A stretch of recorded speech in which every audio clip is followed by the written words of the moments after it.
रात का समय था और बारिश थमने का नाम नहीं ले रही थी। पहाड़ी रास्ते पर सिर्फ एक ट्रक चलता हुआ दिख रहा था। ट्रक का ड्राइवर रघु लगभग 20 सालों से इस काम में था।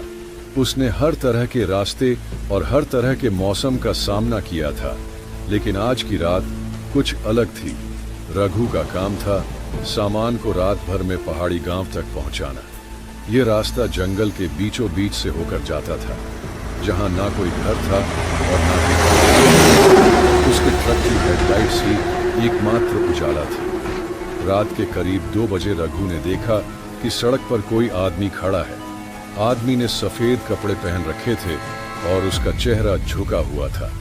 रघु ने ट्रक धीमा किया और खिड़की से झांक कर पूछा, क्या हुआ? यहां इतनी रात में क्या कर रहे हो? आदमी ने बिना कुछ कहे ट्रक की तरफ इशारा किया, जैसे वह लिफ्ट मांग रहा हो। रघु ने उसे अंदर बैठा लिया। आदमी चुपचाप पीछे बैठ गया और सिर झुकाए रखा। थोड़ी देर बाद रघु ने देखा कि उसके ट्रक का मीटर तेजी से ऊपर नीचे हो रहा है, जैसे कोई भारी सामान रखा हो। उसने शीशे से पीछे देखा तो वह आदमी गायब था। घबराकर उसने ट्रक रोक दिया और उतर कर देखने लगा, लेकिन पीछे कुछ नहीं था। जैसे ही वह वापस ट्रक में बैठा, एक ठंडी हवा का झोंका अंदर आया। ट्रक का रेडियो अपने आप चालू हो गया और उसमें से एक अजीब सी आवाज आने लगी, यह रास्ता तुम्हारे लिए नहीं है। रघु ने डर को नजरअंदाज किया और गाड़ी चलाना जारी रखा, लेकिन सड़क अजीब सी लगने लगी। वह जितना आगे बढ़ता, सड़क खत्म ही नहीं हो रही थी। ऐसा लग रहा था कि वह बार बार एक ही जगह से गुजर रहा है। तभी अचानक सड़क के बीचों बीच एक ट्रक खड़ा दिखा। उसका रंग काला था और उसके लाइट्स बंद थीं। रघु ने हॉर्न बजाया, लेकिन ट्रक से कोई हरकत नहीं हुई। उसने नीचे उतरकर देखा तो ट्रक के अंदर कोई नहीं था। जैसे ही वह अपने ट्रक की तरफ वापस लौटा, उसके सामने अचानक वही सफेद कपड़े वाला आदमी खड़ा था। इस बार उसका चेहरा साफ दिख रहा था, सड़ा गला, गहरी लाल आंखें और एक डरावना चेहरा।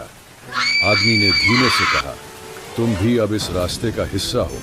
रघु चिल्लाया और ट्रक में बैठकर तेज रफ्तार से गाड़ी चलाने लगा, लेकिन ट्रक की स्पीड कम होने लगी, जैसे कोई पीछे से उसे रोक रहा हो। उसने पीछे मुड़कर देखा तो वही काले ट्रक का ड्राइवर उसके ट्रक को पकड़कर खींच रहा था। अचानक ट्रक की हेडलाइट्स बंद हो गईं। घुप अंधेरे में रघु ने सिर्फ एक ही चीज सुनी, अपनी ट्रक के हॉर्न की जोरदार आवाज और एक औरत की चीख। सुबह गांव के लोग उस सड़क पर पहुंचे तो उन्होंने रघु का ट्रक उल्टा पड़ा हुआ पाया। ट्रक का कांच टूटा हुआ था और रघु गायब था।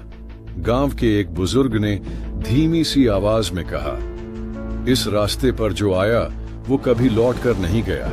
कहते हैं कि आज भी उस सड़क पर रघु का ट्रक चलता हुआ दिखाई देता है, लेकिन उसके अंदर कोई नहीं होता।